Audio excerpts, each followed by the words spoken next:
Hi, y'all. I'm Katie Parker. I am an alcoholic. I hope you like me. Trust me, that is important to everybody in this room. Uh, we like to I always love it when they say, you got to check your ego at the door. I always say, how do you do that? Check your ego at the door. Let me meet the alcoholic that can do that. Uh, I've had the gift of sobriety since October the 28th of 1984, and for that I'm truly grateful. Oh, yeah, that's my husband is Charlie, and there he is. Honey, stand up. You always make me stand up. Yeah, you do. You make me do this. This female fan. There you go. Uh, I do want you to know that I have 5.5 months more sobriety than my husband. People say time doesn't matter. Yes, it does. And in our house, when he struggles just a bit, I always tell him it'll make a little bit more sense in about 5.5 months. Honey, just hang in there. Hang in there. Work with me. Work with me.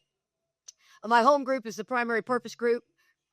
In Austin, we study the big book line by line and week after week. And you know that I got to be honest with you, there was a time in my 27 years of sobriety that was not appealing to me. Today, it is very appealing to me. And one of the things that I have learned today is that every answer to every problem I have is in the big book of Alcoholics Anonymous. And I'm telling you, I did not stand behind that for many, many years in AA. I didn't really know I wasn't, but I wasn't. And so on Tuesday nights at 7:30 at Faith United Methodist Church, if you're ever in the area, please stop by. We have over 200 people studying the Big Book, which is pretty unbelievable. Yeah, we're reintroducing the Big Book back into AA, one page at a time. Um, I got to tell you, well, first I'd like to thank the committee for having me. This is always an honor and a privilege to stand here and to share my story. It's one of the things I like to always say is in 27 years, a lot has happened. I have a lot of experience, some good, some not so good, but I'll go all over the map with it. And I hope you follow me in this journey because it's a very interesting journey. It's not so much about my drinking. My story has very little of my drinking in it. I do qualify myself, but I like to talk about my 27 years of sobriety. And, but one of the things that I got to tell you about Aspen, we fly into Denver, which is just, can you puke on the plane? Maybe just once flying into Denver. Have you guys, you come in and you're rocking and you're like, oh my God, I'm getting ready to puke on a plane. What is it about flying into Denver that makes me so sick? We fly everywhere, right? And then you drive this drive that there's signs all the way that are like, your life is in danger. Your brakes may go out. We have several runaway places for the 18-wheelers when they're barreling down. And then the signs go more, it gets better and better. It goes, really, no, we mean it. We mean it. And if your brakes do go out, don't get off the road. What? What? Oh my God. I told Charlie, I go, how do brakes go out? Then he decides to explain the brake system. You're like, too much information, honey. Just curious to know what's going on. But by the time you're just like, and your son here is very bright. Very, very bright. I swear, I got the visor down. I got the little side thing down. I got my sunglasses on. I'm like going, Jesus, it's just so bright. And then all of a sudden you get behind a mountain and it's like you're in the dark. You take the sunglasses off, put the visor on, go, back down with the visor, back with the sunglasses. Oh my God. I swear I was pissed. And my husband, I never get to drive, but he's over there just going, I'm like, oh, honey, I'm driving. I am driving. And I swear he's like a cat in a car, the whole time I'm driving, making me crazy. But I get the honor of speaking with my dear friend, Bob Darrell, who's one of my heroes in AA, and my other buddy, Ralph White, who really, I believe I got to speak with his brother a few weeks ago in Reno, Ron, and I think I could have been y'all's baby sister. I'm not kidding. All the boys' name starts with an R except Willie, the first. And could you see me as Ruby White? Couldn't I? The mama needed a baby girl. And so did you boys. You know what I'm saying? You guys needed a little girl in that family. 6 boys. You always going to say a moment of silence for your mother. But so it's always an honor and privilege. My husband speaks tomorrow. We're going to be doing a workshop at 4:00, and the title is celibacy. So if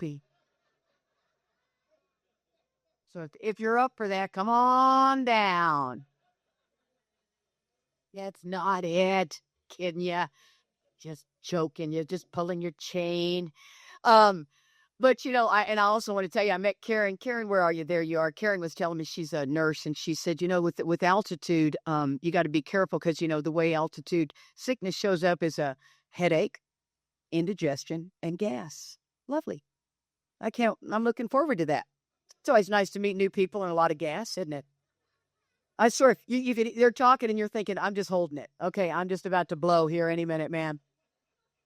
And the other thing in your state is that people say to layer. I am from Texas. My layer is a shirt and a bra. That is layering. There is no layering. I don't even have the apparel that layers. It'd be like putting one shirt on top of another shirt, and they're both the same size. You're just stiff. Oh, well, golly gee whiz. I guess I better get on with my story. Okay, so. And I'll tell you, the dress I was going to wear had sleeves, but I mean, I sweat like a pig up here, and I swear the sweat stains would be down to here, and I look like a linebacker by the time I'm done. I get pretty lathered up here. My husband says I'm a little bit like taking a drink out of a fire hose. You get a little bit more than you were expecting, okay?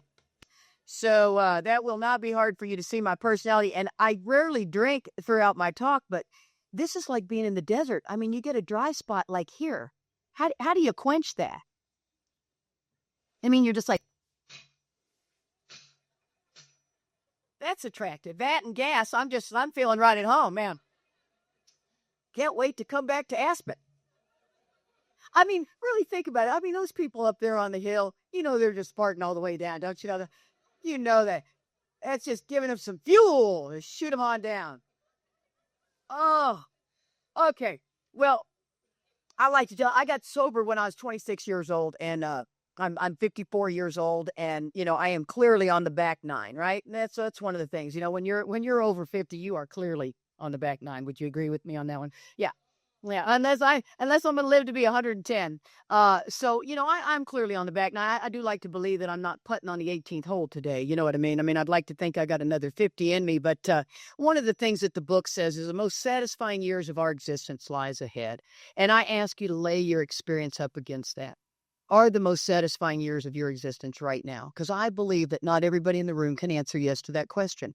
There was a time in my sobriety where it was absolutely not like that. And but you sit in the rooms of Alcoholics Anonymous, and you just put that smile on your face, and you're dying in the rooms of AA. And that's a lot of what my talk will be about, is about the people that are dying in the rooms of Alcoholics Anonymous of untreated alcoholism. And so I take it pretty passionately, and you'll see that as that shows up. But I have always believed that in AA, I am the vessel. I am merely the vessel. I'm the vessel to get you connected to the power. I am not the power. You do not want Katie running your life. Oh my God. I don't know who you should date. I don't know what job you should take. I don't know what car you should buy. I can certainly give you some ins and outs on that stuff. I can give you my own experience on that stuff, but I got to get you connected to the power to learn what you need to do. And that is what my job is. And let me tell you something. I have learned in AA that you really, everybody in this room can get connected to the power. You got to know that the power is available. If you're questioning if you've entered the world of the spirit, I bet you haven't. I bet you still got an intellectual God like I had for years. I had a God here that I brought in as a pitch hitter when I needed him. God, I need you now bad. Come on, dude, talk to me. And that was all I had. And then the rest of the time, I was just a damn good manager. I could manage my life. And so this is my story. I love in the book where it talks on page 29, it says, in how it works, most of us say, what I was like, what happened, and what I'm like now. I like to go with each individual describes in his own language and from his own point of view, the way he has established this relationship with God. That's what I want to talk about, is how I have established this relationship. See, I was I was alcoholic. I suffered from a disease that started long before I took a drink. And when I look back at my life as a kid, I was driven. I was absolutely driven as a kid. I had to be the best at everything. That's how self manifests for me. If you're the person that's invisible in life, you could be somebody that nobody even remembers your name ever. You're that personality that is just, you can just see right through you. Doesn't make you any less alcoholic than I am.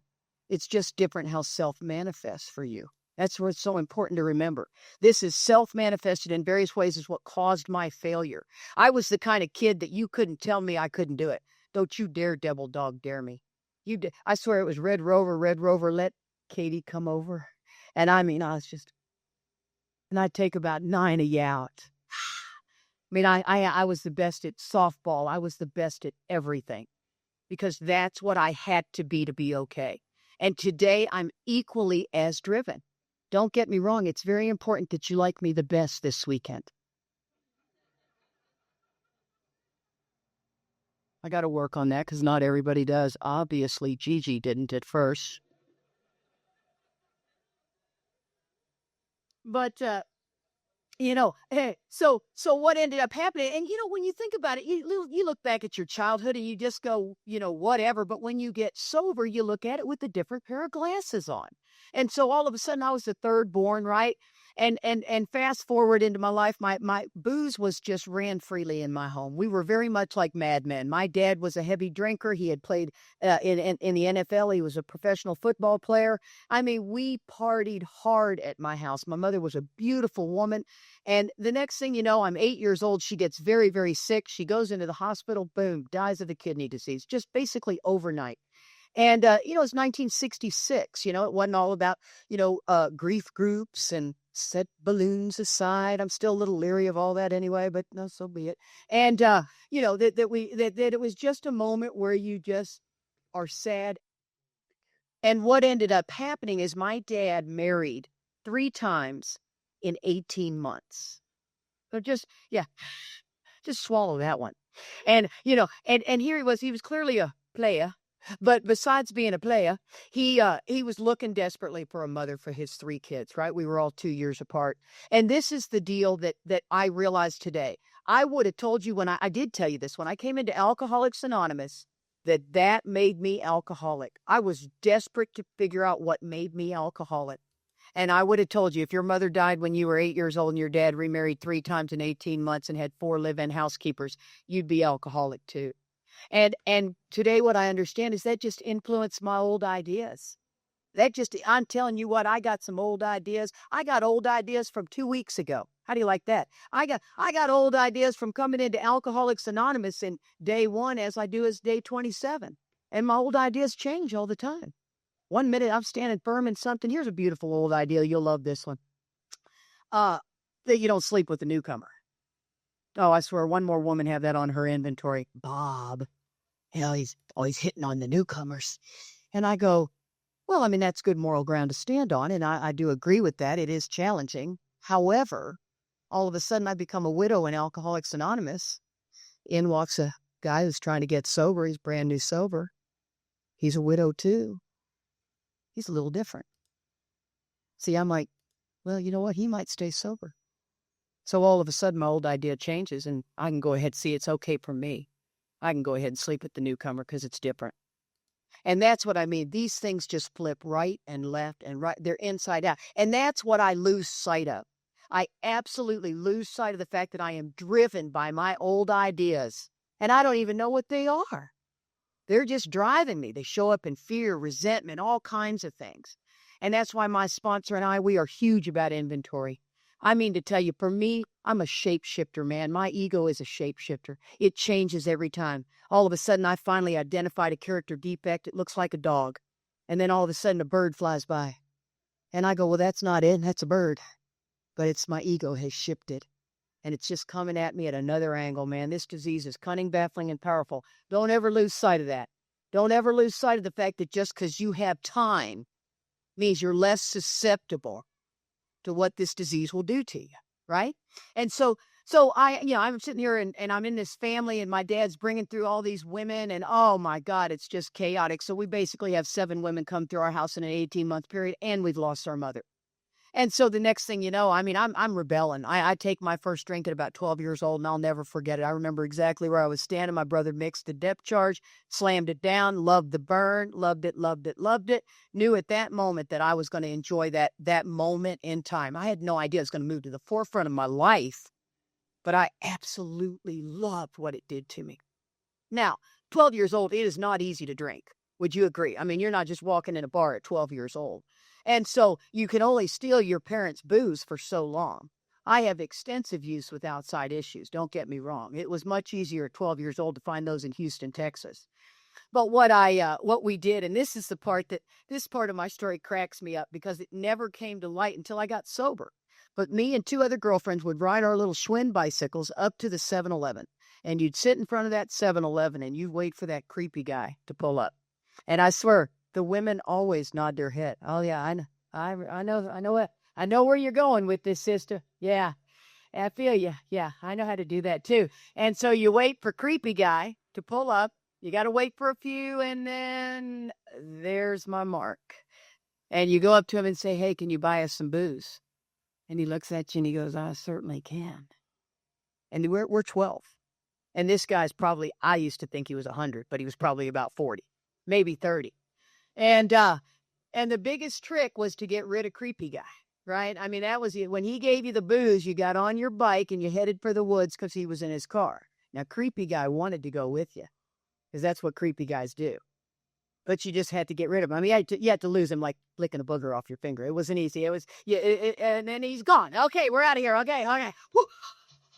And here's the best part of this story, though. Creepy guy is in the room right now. Oh, yeah.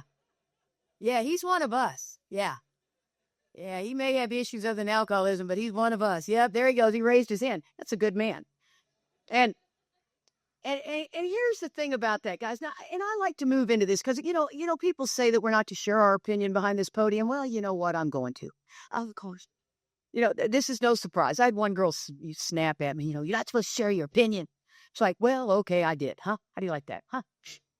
So this is because there's some things in Alcoholics Anonymous that I have a lot of experience with, and that one of them, guess what, is being a woman. Oh, how do you like that? But I think what ends up happening is in Alcoholics Anonymous, when a woman comes into these rooms and you take away the booze, the first thing that comes up is sex.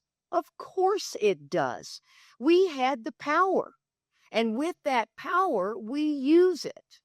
Now, that doesn't mean you're getting laid, but I can sure be sweet to you to be able to borrow your truck to move my stuff.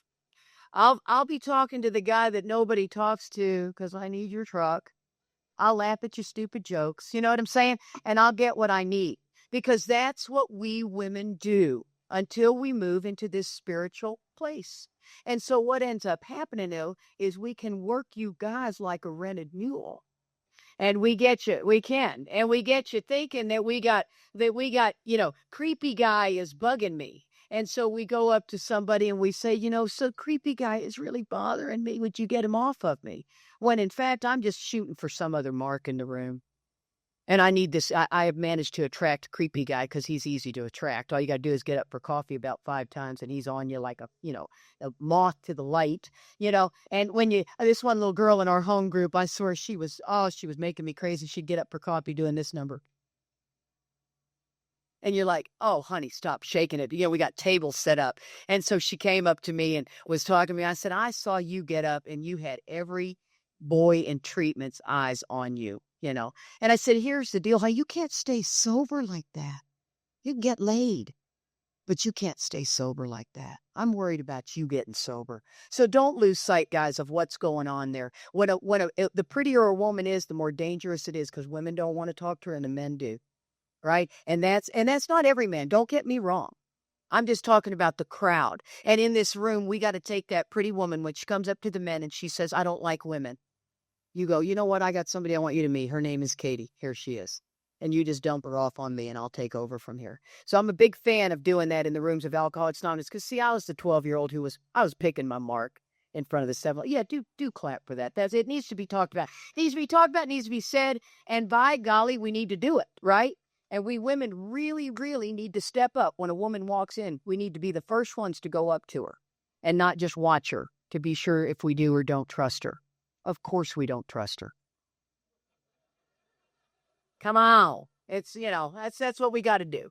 And so So, you fast forward. So this is, I'm 12 years old. I'm drinking like crazy. I'm still, one of the things that I got to tell you is I cheated all my way through school. I've never been a big fan of education. It's just never been my cup of tea. And one of the things behind educate, yeah. And, and it took a ton of inventory for me to realize that I was absolutely driven to get that diploma, driven to get that diploma. Because see, if I didn't get that diploma, you'd think I was a loser. And the inventory taught me that. Thank God for inventory. Inventory is for me to see it from an entirely different angle. And so that inventory taught me that. And if that inventory taught me that, what I ended up realizing is I'm not stupid. Just because I don't like education doesn't make me stupid. Matter of fact, I'm quite a successful businesswoman. I just retired December 3rd, and I've been in the fitness business for 30 years, and they did a whole spread in the Austin paper on me retiring. Well-known fitness professional, loved, retires after 30 years. Who gets that? I'm like, and uneducated. Put that in there. Go ahead. Come on, come on, come on. But one of the wonderful things behind that, guys, is I realized I didn't need education to make me okay. See, we'll stuff anything in that black hole. And the reason I say this, because a lot of people will come into Alcoholics Anonymous. If alcoholism robbed you of your education, then by all means go back and get it for the right reason.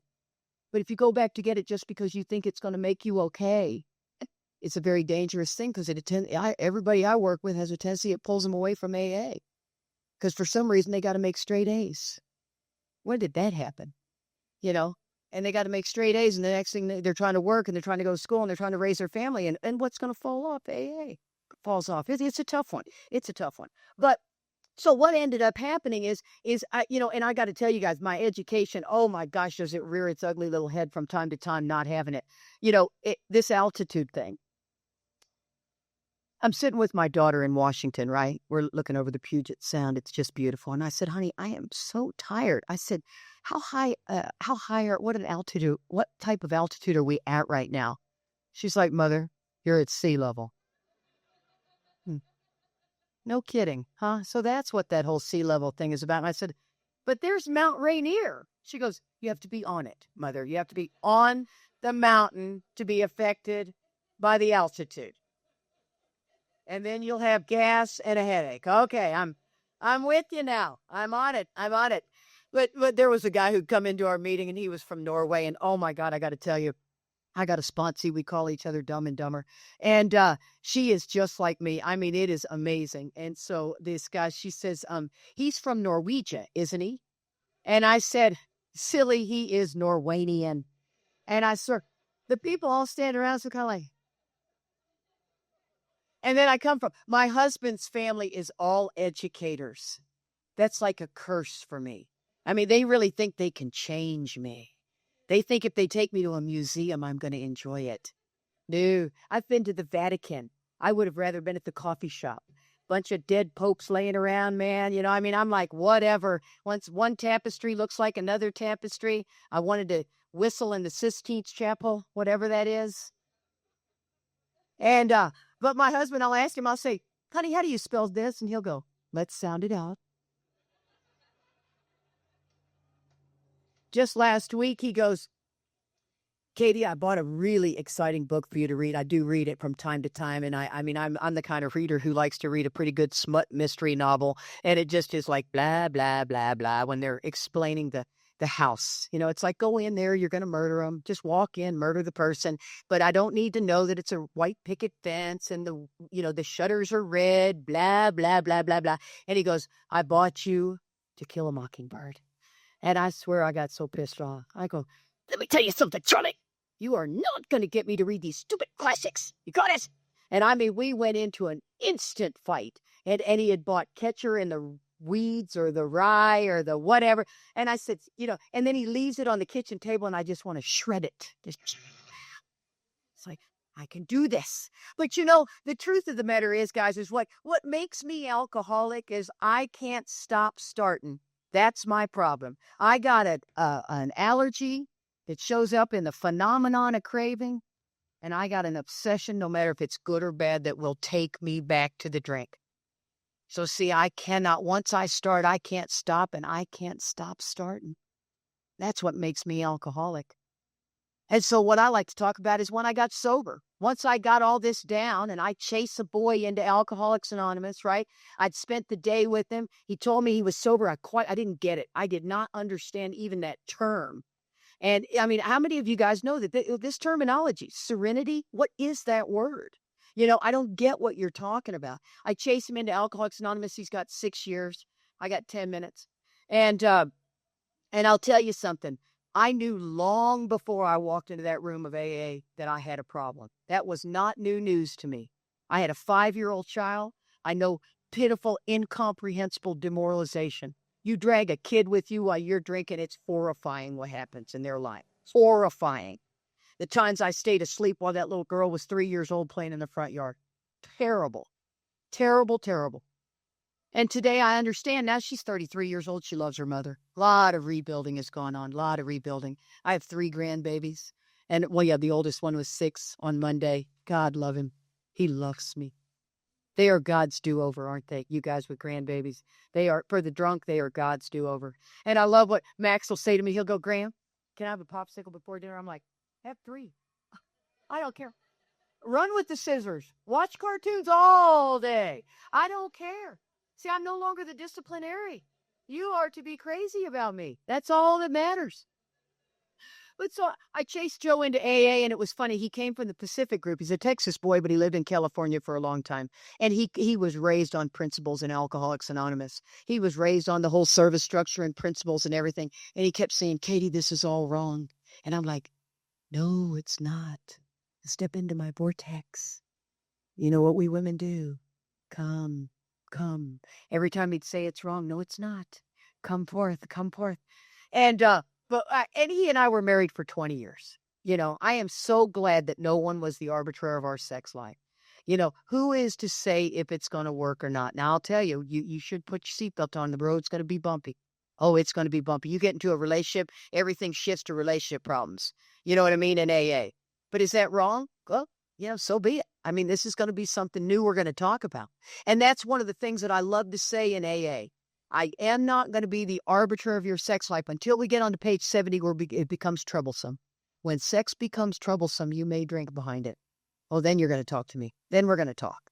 But the truth of the matter is Joe and I were married. I walked into the rooms of Alcoholics Anonymous. I cannot even begin to tell you guys. The laughter it just went through me. I hadn't laughed in so long. I was so miserable. I was a single mother. I was bitter and angry. And I had walked in these rooms. I was one of the lucky ones. I really do consider myself one of the lucky ones. I loved the fellowship of Alcoholics Anonymous from day one, and that's not everybody's experience. And I had no idea what was going to happen with that fellowship. I had the women coming up to me, and they were taking my phone number. I loved that. Take my phone number, because when you expect me to call you, I'm not going to do it. Most people are not going to call a complete stranger when they're having a hard time. But they called me and called me and called me and picked me up. And of course, Joe moved in 19 days. So that was nice. But yeah, so that was, I swear I will never forget him sitting there looking at me going, Katie, this is not right. It was like, shh, stop saying that. I'd put cards under his pillow. He'd read me the big book. I'd sit at his feet.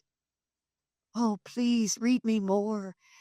And everybody might say something about that was wrong. It was wonderful. It was absolutely wonderful. I learned the big book by him. I didn't have a sponsor. He was it. We did everything wrong you're not supposed to do. And it worked. Go figure. But so what ended up happening, though, is at 3 years sober, I did get a girl that listened to my inventory, but I took almost everything to Joe. And so at 3 years sober, I got to the place to where somewhere in my sobriety, I believed, and I believe this today, I believe the guy with under 5 years, 3 years, 5 years, is still very much asleep to the disease of alcoholism. I believe the disease of alcoholism is selfishness and self-centeredness. See, I remember reading that in the book, and I was voted most likable in high school 4 years in a row. Yeah. So see, I didn't suffer from that. Charlie did. But I didn't. And I knew Charlie in AA. He became our very dear friend. He was 6 months sober, and well, I was a year because I had 5.5 months more than him. And so, but one of the things about that, guys, is that I would watch Charlie's behavior and his self-centeredness was so obvious. And I didn't have it. And at some point, I remember thinking, I only had it when I drank, but I don't have it in sobriety. Now, if I was just outright rude to you, I did know to clean that up. But what I thought is that AA was for drinking and that codependency recovery therapy was for living and that church was for spirituality. Nobody told me that. I came up with that all on my own. And so at 3 years sober, Joe said, "Hey, Katie, what do you think about going to church?" And all kinds of great things were happening in our life. It was fabulous. We had another baby. He had adopted my daughter. We had the white picket fence. Everything was wonderful. The gifts of sobriety took me away. I see it happen every day in AA. All of a sudden, you get the better job, you get the bigger house, you get the bigger car, you get the wife or the husband, and you get busy because you got bills. And I mean, I love AA. I cut back on my meetings. Not only have you cut back on your meetings, but your 12 steps long since been swept under the rug. I'm assuming that it happened to me. I see it a lot in AA. And the reason I see it's because it happened to me. It's very easy to see when you watch people in the rooms. And so Joe says, "Hey, let's go to church." And I'm like, I don't like that idea at all. I'm kind of bored with AA. As a matter of fact, I started picking you guys off. How many of y'all know that one at your home group? Oh, here goes Big Head Doug. Blah, blah, blah, blah. Gonna talk for 20 minutes. There's Bandana Brian doesn't have squat, you know. And that's what I ended up doing is I was killing the only thing that was going to save my life. I didn't know that. How do you know what you don't know? My buddy Mark Houston used to say that. And so I'm killing off everybody in AA. I thought, you know what, church might be okay. I was a little leery. We go into this non-denominational church. Oh my God. I had been raised Catholic where they were speaking Latin, for God's sakes. You know what I mean? I mean, it couldn't be any more dry as a popcorn fart. You know what I'm saying? I mean, dry. And so I go into this church and they've got these big old overhead things and everybody's singing. And I mean, they got this going on and it's young people. And I walk in, I'm thinking, oh, I could fall into this really easy. Before you know it, you're just singing, hallelujah, right? I know I can't sing well at all. My husband tells me that, but I think I can. That's all I'm giving you. So, and so the next thing you know, I get so knee deep involved in church. And I swear to God, you guys, I found Jesus. No. Do you know that AA member that finds Jesus? And I had to come back to AA to tell you heathens, you're on the wrong path. And don't get me wrong. Book says we need to incorporate this. But what I did is I put it instead of. And so, I mean, I went absolutely stark, raving sober in church. I mean, at one point, Joe and I looked Amish. I even started wearing underwear. How do you like that? See, we blend. We blend. We think we blend. The book, I love it. The book says we are an extreme example of self-will run riot. Though we usually don't think so, right? We had these little home church groups, where we're sitting around doing all our little home. Well, I'm used to AA, where everybody's going to be real honest. And everybody's just looking at us horrified. And I swear, if one more person said, we are praying for you and Joe, praying. And I thought, come on, you got, bring it. I looked at one guy who's like 400 pounds. I said, come on, dude, you got to have something. You got to be really unhappy in that 400-pound body. And I swear the group is going. And I thought, I'm trying to be helpful. And that's where we get totally delusional. I had drifted so far away. Now, I'd kept my AA friends, as many that would stay. Charlie stayed, but he was not happy with my Christian values. And, because I bring it out and I do the whole thing. Bless you. Bless you. We're so blessed. Bless you. Bless you. And I mean no disrespect. Trust me and Jesus, we're homeboys today. But, that's what I choose. But somebody can stand up here and talk about Eastern religion. They can talk about the Dalai Lama. They can talk about Tupac Oprah. They can talk about everybody, right? And it is fine. It just rolls right off your back. I'm sure right up in this neck of the woods, you guys got a lot of that happening. You know what I'm saying? But you mentioned Jesus, people go, she say Jesus? I believe she said it about 12 times. Yeah, yeah. But the truth of the matter is, guys, is what I learned is after about 3 years, now I'm 6 years sober and I'm losing it. I'm absolutely losing it because I am seeking this God, not experientially. I am desperately doing Bible studies and this and that. I can't find it. And I'm miserable. You talk about restless, irritable, and discontent. See, I believe God gave us this book because we're missing so many filters that this book keeps me grounded. You can put any other religious book under it you want. Don't put it over it. Because, see, we aren't like normal people.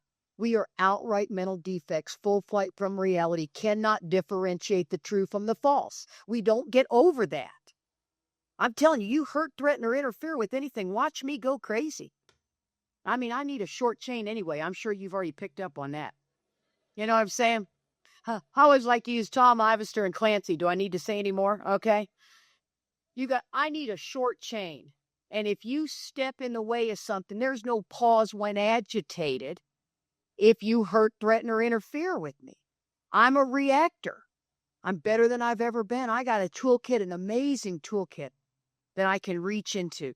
And here's what I found is so cool, guys. What used to last a month, this bondage of self, right? What used to last a month went down to lasting 2 weeks, went down to lasting a week. Now it lasts a day, maybe only even an hour. See, that's the difference. But I step away from those 12 steps, I'm back in that month. I'm figuring out how to burn your house down. Because I don't like the way you put your garbage cans at. See, that's who we are. Welcome to our fellowship. I love people always, wait, if you come close to me like you've sprouted wings, I am running for the hills. Actually, I'll really want to follow you around just to point out your defects is really what I want to do, but so be it. Okay, so I am one of the lucky ones, right? I've fallen into this deal. I've done church now, and now I'm moving on. And all of a sudden, I come home to Joe, and I said, oh, my God, Joe. I said, I am not doing well at all. And he goes, well, neither am I, Katie. And he's always had 6 years more than me, right? So he's got 12 years sober. And I said, what should we do? And he said, we need to go back to AA. And I said, you bet we do. So we go down to the noon meeting at the clubhouse. We walk in there. There's Ed H. Oh, my God, I love Ed H. And he's sitting in there, and we look at all the people, and I leaned over to Joe, and I patted him on the leg, and I said, Joe, we're home. We're back with our people, my tribe. And I'd love to say we skipped down the yellow brick road, guys. And this is where it got very bumpy. Because now I'm 6 years sober. He's 12 years sober. And we got this deal. We're back in meetings. We're getting that relief. And what I didn't realize is we entered into what I call meeting-based sobriety. And that's where you just go to meetings. You really don't ever write inventory again. You sponsor people, but you sponsor them more like a life coach. You make an amends if necessary. You obviously can see where you've stepped on the toes of somebody and they're pissed off at you. You go tell them, hey, sorry, man, I was having a bad day. I always got to preface it with what was happening to me as to why I treated you so poorly, right? And that's how we were doing for 10 years. And what I didn't realize is, see, you can go into an AA meeting and get relief, but you do not get connected to the freedom that is required for this level of selfishness and self-centeredness. So that's why I needed a meeting every day, because I get that relief until tomorrow when I need another meeting and I need somebody to share something that will speak to me. And so, I love what it says in the book, guys. It says on page 25, if you are as serious alcoholic as we were, we believe there is no middle of the road solution.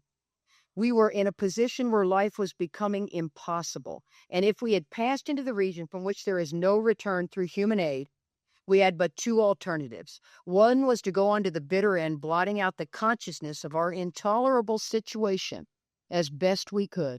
I guarantee there's somebody sitting in this room with an intolerable situation. Sitting in meetings, intolerable situation with time. And the other was to accept spiritual help. The term middle of the road, it comes straight out of our book. I didn't realize I'd hitched my wagon to middle of the road. I didn't realize I was doing meeting-based sobriety. I thought I was doing the deal. And for 10 years, that's what I did. I knew where my big book was. I knew on the shelf where it was. I took kind of great comfort in knowing that. But what I didn't realize is I wasn't doing the 12 steps of Alcoholics Anonymous. Remember, in our triangle, it's recovery, unity, and service. Recovery, as far as I know, is the 12 steps of Alcoholics Anonymous. If I suffer from the disease of alcoholism, the only treatment we know in AA, we're not saying we have the corner marketed or the market cornered or whatever the saying is, but something along those lines. You got it. Yeah. If I screw up, work with me. But what I do know is that those 12 steps treat alcoholism. Yes, we're all in agreement with that. If I'm not working the 12 steps of Alcoholics Anonymous, all of them, then I'm not treating my alcoholism. So I'm in untreated alcoholism. People call it dry, flat period. I like to call it what it is, man. It'll kill you. It'll absolutely kill you. You know people who've gone out. You know people who've killed themselves. People with time go out. Of course they do. Because alcohol treated my alcoholism, did not cause my alcoholism. See, I always thought alcohol caused it. I didn't realize it's the only thing that treated this beast of self-centeredness that I walk around with. See, I don't think too much of myself or too little of myself. I only think of myself. How everyone affects me, how you're looking at me, how you're perceiving me. That's all I think of. And when you step away far enough from not having your pulse on that level of self-centeredness, it gets out of hand real quick. And if you're not careful, you'll do what I do. You got to find a sick AA meeting. And there was 12 of us that were sick in Untreated Alcoholics Anonymous. And I'm telling you what, when you're sitting in a sick meeting, you can sit in there for a long time because nobody calls you on anything. Matter of fact, we talk about all these other people in AA, how they're all about the big buck. They're all about this. All this stuff. And we just sat in that sick meeting getting sicker and sicker and sicker. And so, Joe, this is where it really gets bad, guys. I can't begin to tell you. I became what I was a slogan slinger. When you don't have much of an AA program, the best you can do is sling slogans, right? And somebody comes up and they're hurt and you go, well, hey, easy does it. Turn it over. Love and tolerance, that's our code. Yeah. I just wanted to punch you if you ever said that to me when I was hurting. I'll show you some love and tolerance. You guys are driving me crazy, man, because see, you're just so wound, so tight, right? And God becomes that pinch hitter. And I'm like, God's will, Katie's will, God's will, Katie's will, God's will, Katie's will. I'm passing it back and forth. It's a bad, bad day. Bad, bad day. And really, guys, if you think about it, so a lot of people, this is something that people threw at me when I would go to other meetings. They'd say acceptance, that's the key. And I'd look at them and I really did want to punch them. I'm like, did you just not hear my situation? And you want to lob that out? And what I understand today is that they were giving me the promises. So they're giving me the promises, hoping the steps come true. See, work the promise, the steps come true. No. I need to work the steps so that the promises come true. So today what I do when I see somebody in AA hurting, all you got to do is wait till everybody's laughing and look around the room at the person who's not laughing. And afterwards, you go up to them and say, look, I picked up that you don't look like you're doing very good. And they go, no, I'm not doing well at all. Go, what's going on, man? I'm furious. Just feel like I'm dead inside. Oh, my job is to be in the vessel. Step outside. Let's talk for a little bit. I'll get them. If they start saying, you know what, I hate my boss. I go, well, let's write a quick inventory. Let's do a quick 4-column inventory. I don't care if you have a sponsor. I'm capable of doing a quick 4-column inventory with you. That's my responsibility. Wouldn't you say so? So today I get it. Instead of just patting them on the back saying, keep on coming back, I take them outside. I tell you what, it's unbelievable. I can't guarantee they're going to stay sober, but it's amazing what happens in my life. The gift is not that I stayed sober. How self-centered is that statement? It's my duty. It's my duty to help you in the rooms of Alcoholics Anonymous when I see you hurting. I better take the time. Okay, I may not be able to go to the gym. I may be 15 minutes late coming back to work. But I'll take you aside and try to do the quickest work I can with you. I'll try to get you into that book. And when you give somebody the solution, it happens like that. Don't underestimate the power that is in that book. And so that's what I've learned today. I look around the rooms for the guy that's not laughing. And they're all throughout Alcoholics Anonymous, trust me. And so one of the other things that I love so much, guys, is when you have this message of depth and weight, and you know exactly what I'm talking about. See, if right now you know you couldn't sponsor a new guy because you wouldn't really know what to tell him, that's an indicator. That is an indicator right there. I remember when somebody said, "What do you do for the new guy?" I avoid him like the plague. I got nothing, man. Put the plug in the jug, 90 meetings in 90 days, and please don't call me because I don't know what else to tell you. You know what I mean? And today, oh my gosh, you go through these big books. I mean, I got a message of depth and weight. I can sit down there with you and I can do the deal. And I have that confidence in myself that I didn't have. That's what I tell my sponsees. I'm right there with you, man. Go do the deal. I am right there with you. I have taught you how to give a fatal dose of alcoholism in step 1. Go out there and try it. Well, here's what ends up happening. Joe and I are 10 years in Alcoholics Anonymous, right? We're sitting in the rooms of Alcoholics Anonymous. We're both just, man, we're barely hanging on again. Now, fast forward. I'm 16 years sober. He's in his 20 years of sobriety, right? 22, 23 years. You can't tell us nothing. Nothing. Are you with me on that? Nothing. I know everything. And AA ain't gonna work. My problems are different. See, you don't understand. And so my husband gets sick, sick, sick, sick. We're both self-employed. What does he got to do? His doctor says, his psychiatrist says, it's organic. What the hell does that mean? I'm thinking of pot. I mean, come on. When you hear organic, you think of Whole Foods. I mean, you go, what organic? What do you mean? He goes, I think something's growing in his head.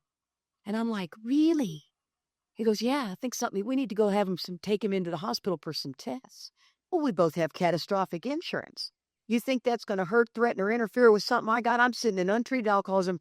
I don't know it, and you're scaring the crap out of me with that statement.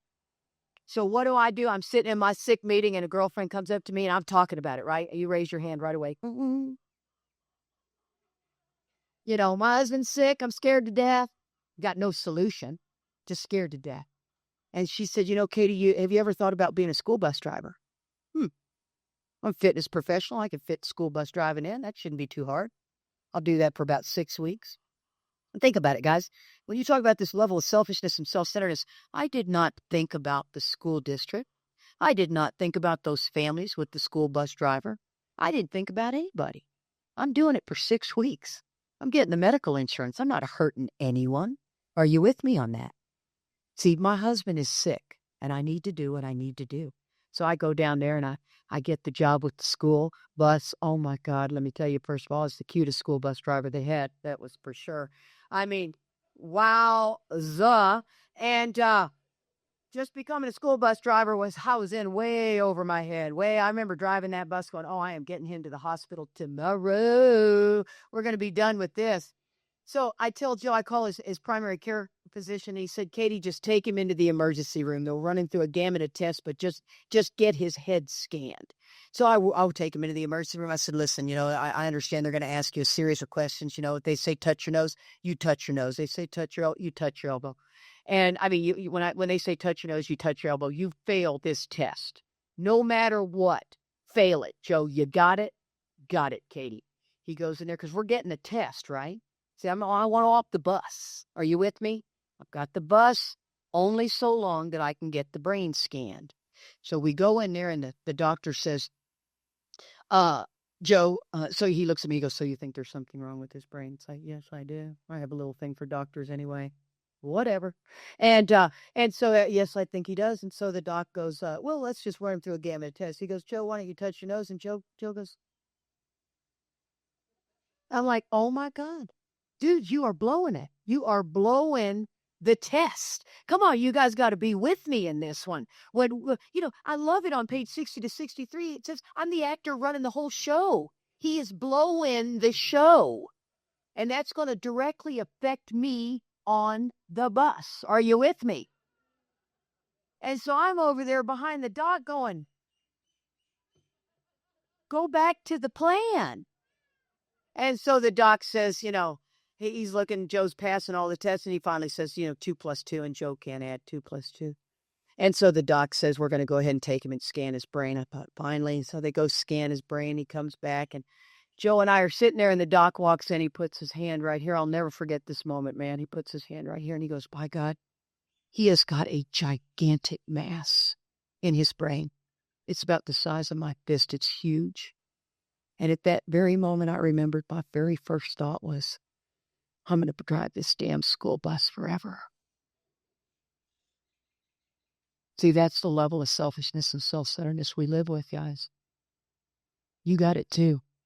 It's not just me. Welcome to Alcoholics Anonymous. Now, I didn't say that to my husband. And look at him go, oh, for God's sakes, I got a broken one. You know, I hugged him and loved on him. But that was my very first thought. That's how self-centered I am. Oh, let me tell you something, man. I ended up driving that school bus for 3 years. 3 years. Because my husband had to have that insurance.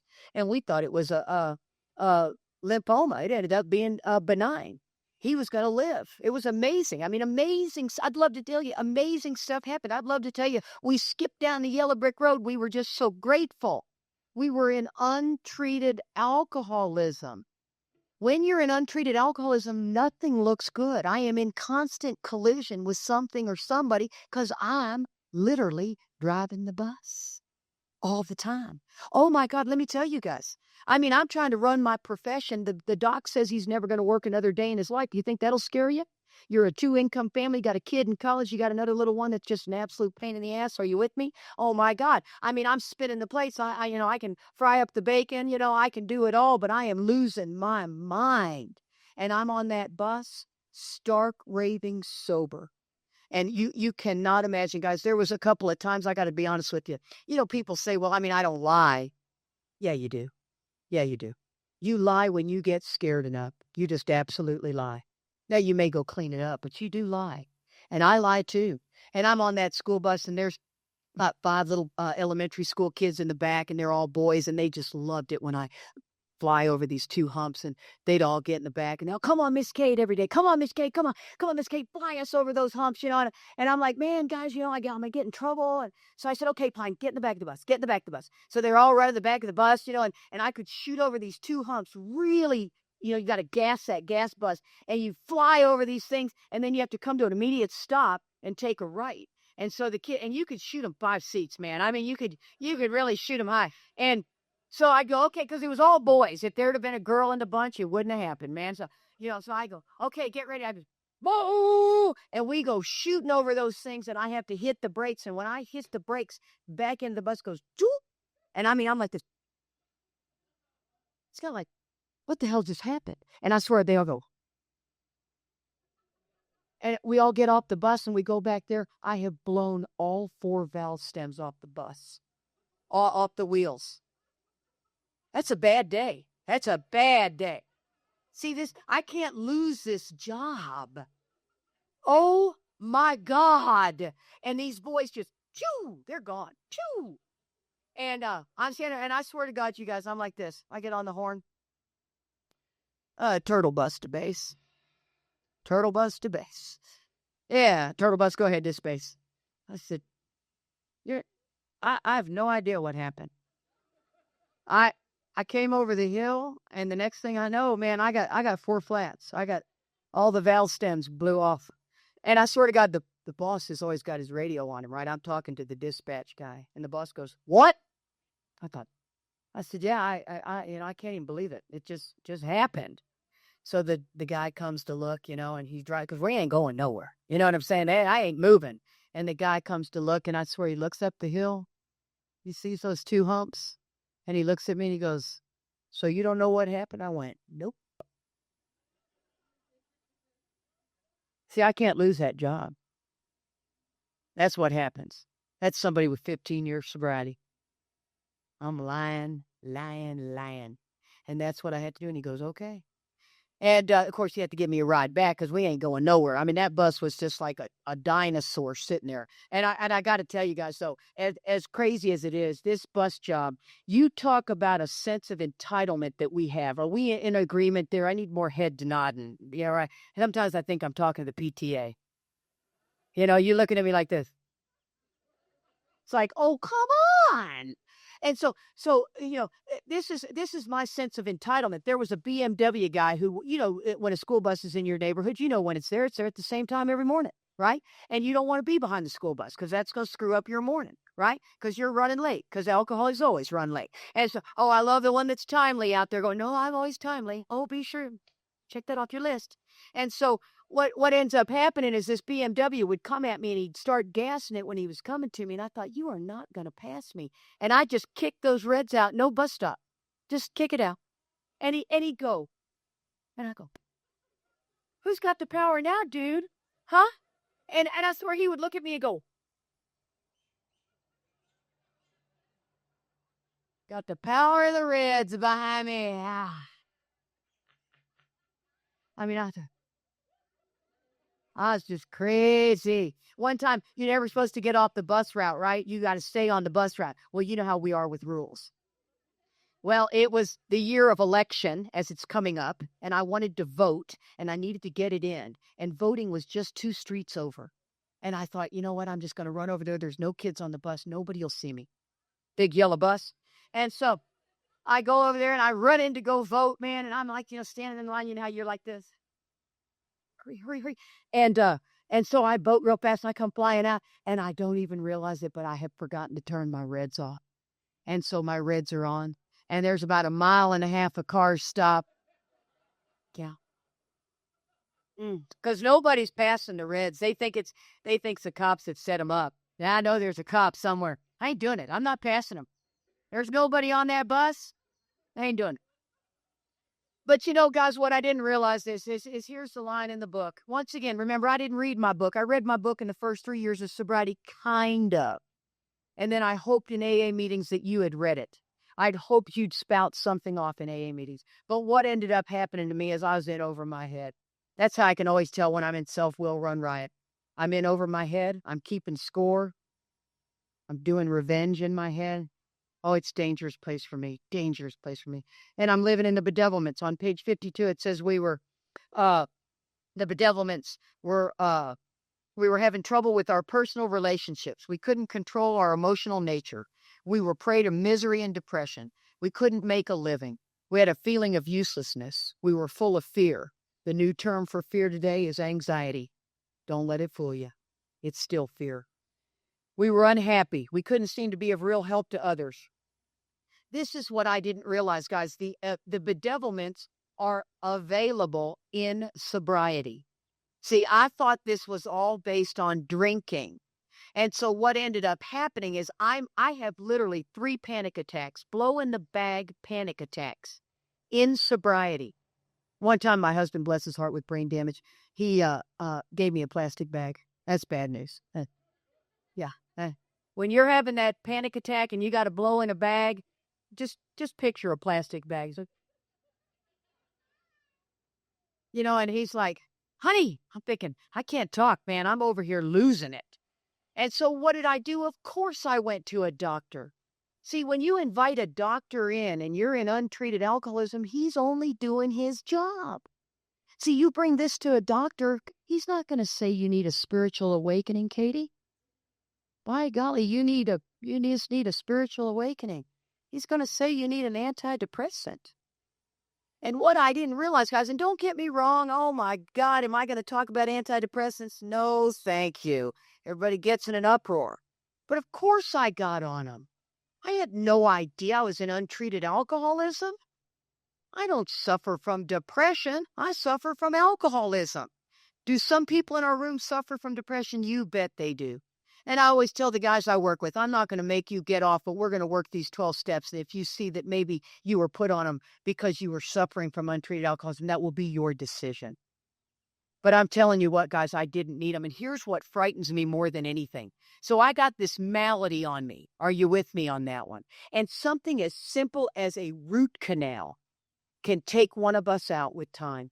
All of a sudden, you got a root canal. You go to the doctor and he says, you're going to need some Vicodin. And you go, I certainly am, aren't I? You betcha. And then he gives you the Vicodin. And what I don't realize is when I'm in the malady, it triggers the allergy. See, if I'm not in the malady, the Vicodin doesn't even feel good. I don't even want to take it because God makes it work for medicine. But when I have malady on me, I start taking those Vicodin. I see more people in AA go out behind something so simple as Vicodin. It's heartbreaking. Before you know it, they're just scheduling more dental work. I think I got another root canal, doc. And that's what ends up happening in this fellowship. And it's happening all around us, guys. And how do you handle somebody in untreated alcoholism? Dicey. Dicey, dicey, dicey. You don't call them out in a meeting. You don't come at them and go, you're not working an AA program. The book says we are to grow in understanding and effectiveness. And so if anything I'm saying here you're disagreeing with, man, I'm just coming out of my own experience. My husband at 23 years ended up dying of a heroin overdose. He ended up going back out because he talked some doctors into Adderall, of all things. Adderall. And the Adderall led to Klonopin. Klonopin led to lead. And the next thing you know, he did a shot of dope that killed him. 23 years sober. So when I talk about untreated alcoholism, I am very passionate. It hit very close to home. You almost lost me. Had it not been for Charlie, he was my best friend. He drugged me around, and he was in untreated alcoholism too. I always love to say that. He always thinks he was Mr. AA. I came to him and I told him, I said, Charlie, I am not doing well at all, man. I got the monkey on my back. I am freaking out. But see, pride will keep you sober in the rooms of Alcoholics Anonymous. It darn sure will, right up till you drink. I don't know when that'll be. But I was scared to death, and I told Charlie, he was the first one I told. And he said, and I loved it. He said something so lame, and it worked. It was lame. He said, Katie, just don't drink without me. I thought, what does that mean? But I did. I hung in there for a few more months, and the next thing you know, boy, when you're in the lifeboat, God takes you down there. I had a willing heart to want to do something. I had no idea that the 12 steps of Alcoholics Anonymous were the solution. I would have told you I have done those 12 steps. I know what they'll bring me. This ain't it. I got big problems. My husband is dead. I got big problems. This ain't working. And I mean to tell you, the unrest, these bedevilments are so dark. I know I'm talking to some people that have been in these bedevilments.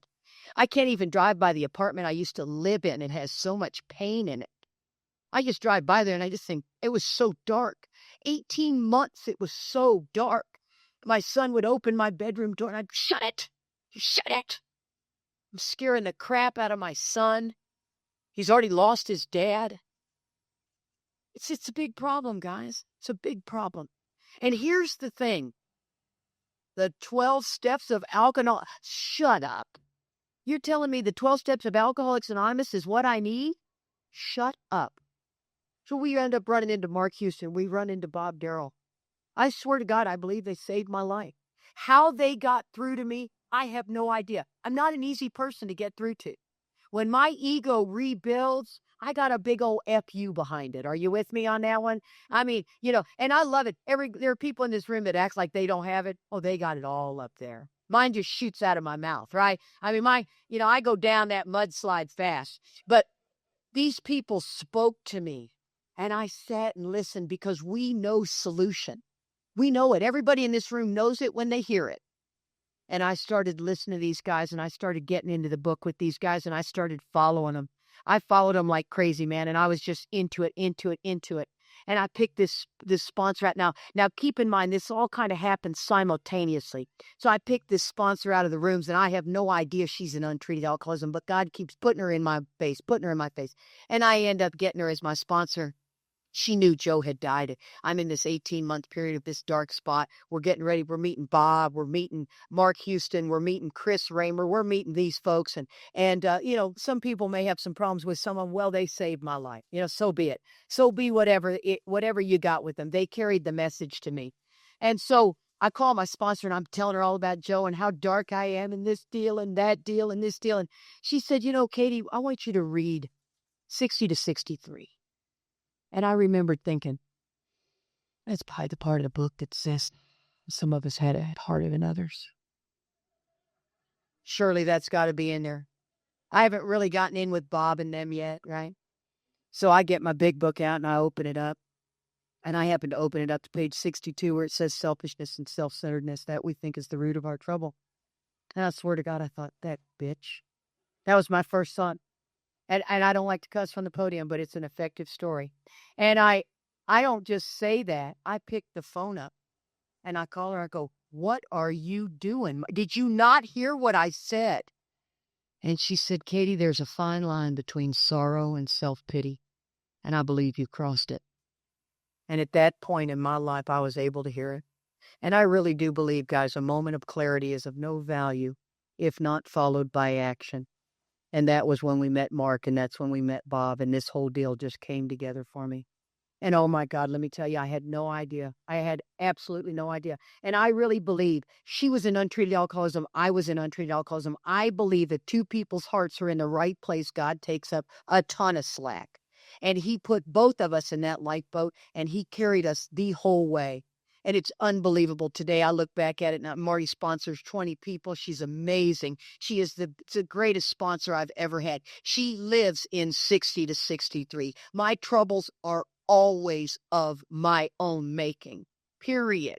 Katie, where did you set the ball rolling? Where did you make decisions based on self? Where were you a self-seeker even when trying to be kind? A producer of confusion rather than harmony? Because see, if I want to be free today, the problem has got to be me.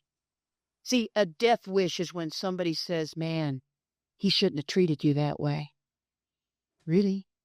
Really? I agree with you. He is an idiot. And that's what ends up happening. It's a very, very dangerous place for me to go. I told you my ego was a shapeshifter, right? And that's what it ends up doing.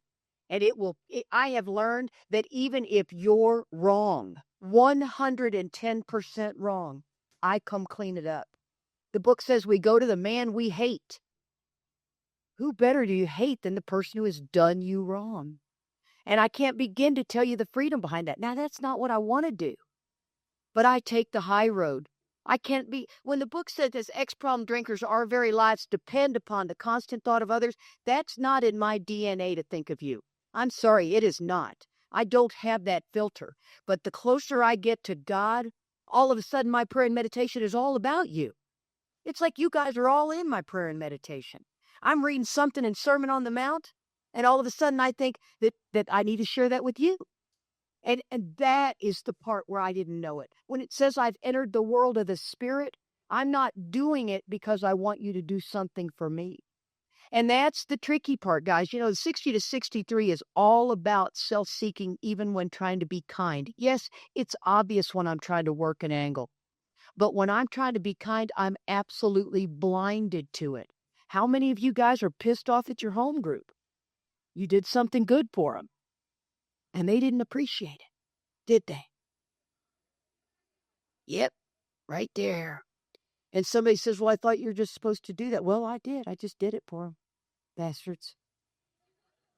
You know what I mean? In Texas, you know what we say? God bless him. He's such a jerk, you know. But you always stick a God bless him on there. Kind of gives you that God thing on there. You know what I'm saying? And so, but that's what ends up happening. See, behind a good motive, it says that I'm the actor trying to run the whole show. If everyone would behave as I wished, if you people would just follow the memo I gave you this morning, is that too much to ask? See, and when I don't get my way, I become more demanding or gracious. What's the paragraph on 61 says? It's a phone call every sponsor gets from their sponsee. What usually happens? The show doesn't come off very well. All of a sudden, they begin to think life doesn't treat them right. On the next occasion, they become more demanding or gracious, as the case may be. That's what we are. We're chameleons, man. You try to take something back to a store that you know you're too late on your receipt, and you walk in so nice, don't you? Yeah, hi, cute outfit. Love those glasses. Hey, listen, I need to return these shoes. And they look at it and go, "Oh, it's beyond. We can't. No story. I'm sorry, we can't do it." We become more demanding or gracious. Where's the manager?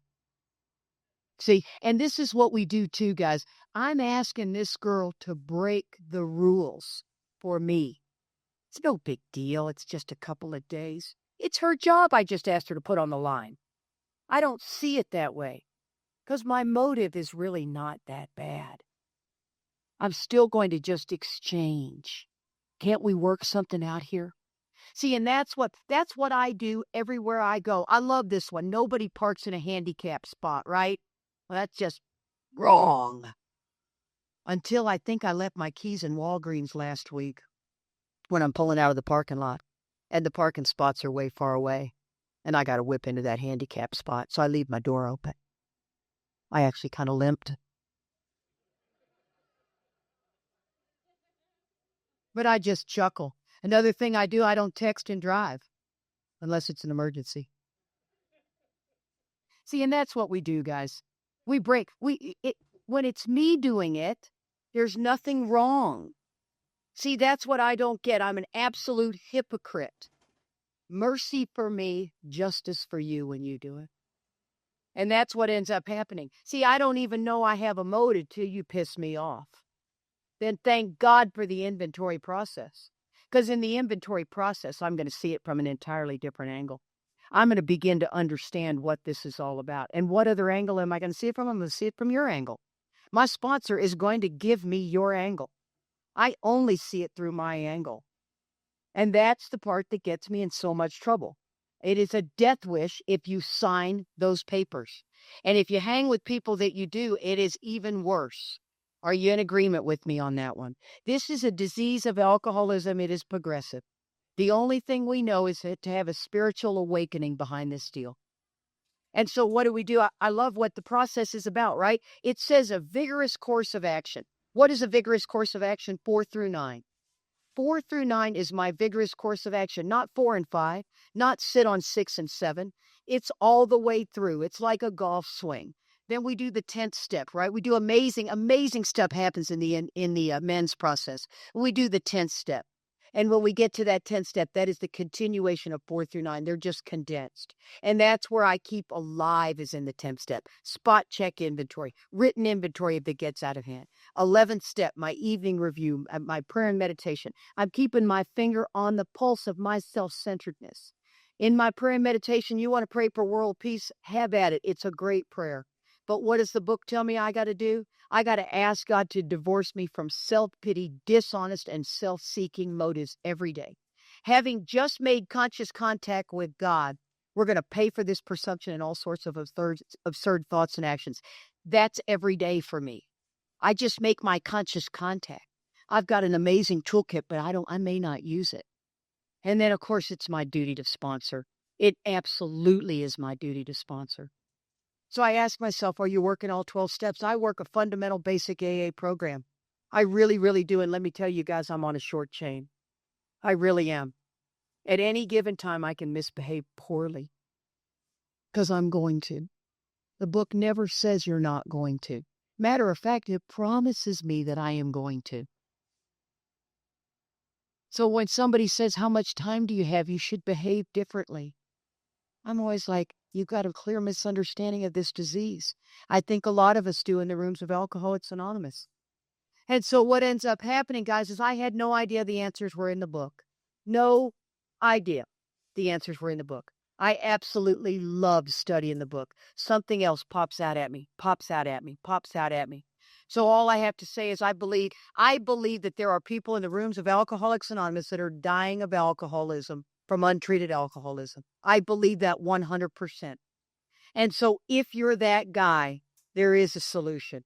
And that is the 12 steps of Alcoholics Anonymous. If you are in the book, man, more power to you. If you're not in the book, please get in the book. If you are, I'll see you on the firing lines. Thanks for having me.